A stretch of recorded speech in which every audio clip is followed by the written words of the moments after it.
25페이지 맨 밑에 하단입니다. 자, 경영자 임무는 무엇인가? 자, 방금 뭐라고 했어? 자, 그러면 경영이 현대사회 필수기관이고 경제 발전의 원동력이라면 그 경영자 임무는 도대체 뭐냐? 이제 이 책 전체가 다시 이거에 관한 이야기야. 변화일대 조건 책 자체가 경제 임무가 뭐냐고 전체를 나오고 있지만 이제 그 부분을 따로 다루는 거예요. 자, 경제는 이처럼 뭐예요? 현대사회 필수기관이다. 경제 발전의 원동력이다. 하는 것처럼 매우 중요한 존재임에도 불구하고 사람들에게 가장 덜 알려져 있고 또한 가장 잘못 이해되고 있는 존재이기도 하다. 이게 뭔 소리야? 일반인들이 경제를 잘못 알고 있다는 거야. 그 다음 두 번째로 또 뭐냐면 심지어는 기업에 종사하고 있는 사람들, 직장인들조차도 종종 자기 회사의 경영자가 무엇을 하고 있고 또 무엇을 해야 하는지에 대해 모르고 있다. 그러니까 회사에 근무하는 직원들조차 자기네 사장이 경영자가 뭐 하는지 모른다는 거야. 뭘 모르냐? 경영자들이 어떻게 직무를 수행하는가? 경영자들이 일하는 방법, 하우를 모른다는 거야.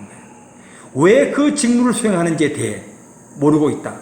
왜 Y를 모르는 거지, 그지? 그 다음에 뿐만 아니라 How도 모르고 Y도 모르고 뿐만 아니라 경영자들이 그들의 직무를 제대로 잘 수행하고 있는지 여부에 대한 대도 모르고 경영자들의 평가하는 방법도 모르고 있는 거예요.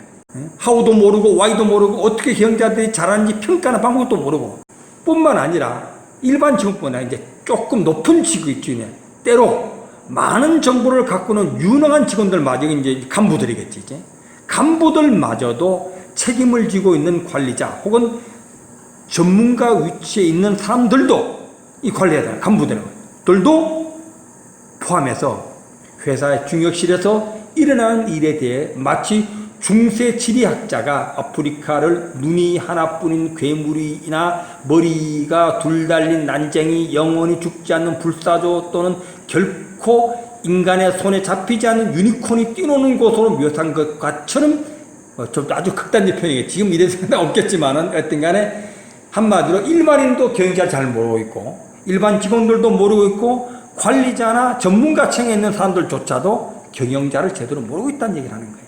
그러면서 그렇다면 경영자는 무엇인가? 경영자는 도대체 무엇을 하는 사람인가? 이제 사실 요 질문에 대한 책은 요 뒤에 있는 글로는 사실 부족하지, 그지? 이 질문에 대한 두 개의 상식적인 대답이 있다. 하나는 경영자란 프로페셔널 조건을 또 지난번에 한 거야. 경영자란 높은 곳에 있는 사람이다. 보스지. 즉 경영자라는 용어는 보스라는 말을 약간 멋있게 부르는 것에 지나지 않는다는 것이다. 이게 이제 일반적인 이제 경영자를 바라보는 관점이야. 자, 또 다른 하나는 두 번째로 다른 사람들의 업무를 지휘하는 사람. 다시 말해 다른 사람들이 각자의 일을 최상의 상태로 수행할 수 있도록 함으로써 자신의 임무를 완수하는 사람이라는 슬로건에 적합하게 일을 하는 사람. 뭐 경영자는 지휘자다. 뭐 어떤 명령하고 또 그 다음에 책임을 지는 일을 잘하게 하면 책임을 지는 지난번에 두 개 말했지. 그렇게 생각한다는 거예요. 그러나 이 두 개의 대답은 기껏해야 누가 경영층에 속하는 사람인지에 대해 가르쳐 줄 뿐이다. 그러니까 일반적으로 경영자는 보스고 높은 곳에 살고 좋은 차 타고 다니고 명령하고 이렇게밖에 인지 안 된다. 이게 이제 틀렸다는 걸 얘기하는 거야. 이 대답만으로는 경영자의 본질이 무엇인지 그들의 임무가 무엇인지에 대해 알 수가 없다. 그런 식으로 경영자 보스다. 뭐 이래가 책임지는 사람이다. 이래가지고는 알 수가 없다는 거예요. 경영자는 무엇이며 무엇을 하는 사람인가라는 질문에 대한 답은 오직 경영자의 뭐와 기능과 역할을 분석함으로써만 얻을 수 있다. 그래서 앞에 기관 얘기를 하는 거예요. 기관은 뭐라고? 기능과 역할을 갖고 있다. 왜냐하면 경영자란 하나의 기관이며 기관이라는 것은 그것이 담당하고 있는 기능과 역할을 통해서만 설명될 수 있고 또한 규정될 수 있기 때문이다. 그러니까 여러분이 경영, 매니지멘트를 바라볼 때는 그런 어떤 겉으로 좋은 차 타고 다니는 것이 아니라 뭐라고? 기관이니까 기능이 뭐냐? 역할이 뭐냐? 이렇게 물어요. 자, 그러면서 사례를 드는 거야. 경영자는 기업의 고유한 기관이다. 계속 반복하는 게 기업의 고유한 기관이다. 조직의 고유한, 다 기업뿐 아니야. 조직의 고유한 기관이지. 예를 들어 US 스틸이나 영국 석탄공사 등과 같은 기업이 새로운 공장을 건설한다든가 노동자들을 해고한다든가 고객을 공정하게 대우하기로 결정했다든지 하는 이야기를 할 때 실질적으로 우리는 경영자의 의사결정, 경영자의 행동, 경영자의 태도 등에 대해 이야기하고 있는 것이다. 그러니까 이렇게 바라봐야 된다는 거예요. 기업은 오직 경영자가 그렇게 할 때만 의사결정을 하고 행동을 하고 또 태도를 취하는 것이다. 경영자가 뭔가 하지 않으면 기업은 멈춰 있는 거예요. 왜? 최고 결정권자가 없는 거거든. 경영자가 없는 기업 그 자체는 목적을 달성하는 실체가 아니다. 경영이 왜 중요한지 지금 얘기하고 있는 거야.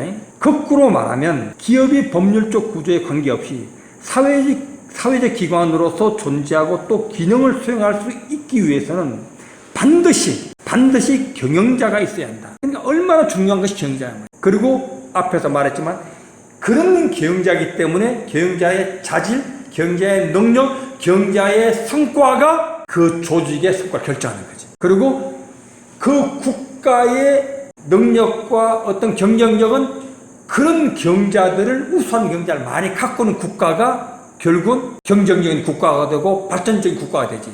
그래서 냉전을 따게는 거야. 소련과 미국 봐라. 결국은 어떻게 됐어? 소련은 몰락했지. 미국은 이겼단 말이야. 사실 지금 어떤 면도 중국과 미국의 패권 경쟁도 그런 관점에서 보게 되면 결과는 명백한 거예요. 왜? 아무리 인구가 많다고 하더라도 결국은 우수한 경영자, 능력 있고 바른 태도 갖고 성실한 경영자가 누가 더 많으냐. 실질적으로 기술적이나 이런 걸 누가 더 많이 갖고 있냐 볼 때는 다시 보이는 거지. 그러니까 당분간 미국의 패권은 굉장히 오래 갈 거다는 얘기를 할 수밖에 없는 거예요. 그래서 거꾸로 말하면 기업이 법률적 구조에 관계없이 사회적 기관으로서 존재하고 또 기능을 수행할 수 있기 위해서는 반드시 경영자가 있어야 한다. 이 점에 있어서 사기업, 영국의 국영기업, 오랜 역사를 가진 우체국 같은 정부 독점 사업, 그리고 러시아의 강요들, 트러스트 마찬가지. 그래 이 모든 조직이 맞아요. 모든 조직에는 뭐가 있어야 한다고? 경영자가 없으면 안 된다는 거예요. 전체적으로 뭘 얘기하고 있어? 경영이 왜 중요한가? 매니지먼트가 왜 중요한가를 얘기하고 있는 거예요. 그래서 이제 경영자가 뭐냐, 경영이 뭐냐는 문제는 앞으로 책 전체에서 우리가 이제 쭉 정리해 보면 많이 할 수 있죠. 지난번에 뭐라고 해서 경영자는 지식을 행동으로 구체화하는데 책임을 지는 사람이다. 이런 말 했죠. 그죠? 그리고 모든 지식과 지식 근로자들이 목적을 달성할 수 있도록 하는 것이 바로 경영이고 경영자예요. 그리고 경영 혁신은 뭐냐? 모든 지식을 작업에 적용하는 것이다. 그러니까 지식을 작업에 적용하는 것이 혁신이다. 말했지. 계속 우리 전에 그 프로페셔널 조건에서 한 얘기예요. 다양한 지식, 기술을 가진 사람들을 하나의 조직에 통합하고자 하는 모든 노력과 관련된 것이 바로 경영이야. 자기가 하는 일을 통해 전체 목적에 기여하는 책임을 지는 사람이 경영이다. 경영자다. 이런 말도 있고. 자신의 사업 부문, 회사 목표 달성에 책임을 지는 사람이 바로 경영자다. 이런 식으로 앞으로 이제 경영자는 수많은 정의들이 나올 거예요. 그래서 일단 이제 이 부분에 그냥 결론은 왜 경영이 중요한가? 경영은 현대 사회의 필수 기관이다. 두 번째로 경제 발전의 원동력이다. 그래서 경영은 중요한 거예요. 오늘은 여기까지 하는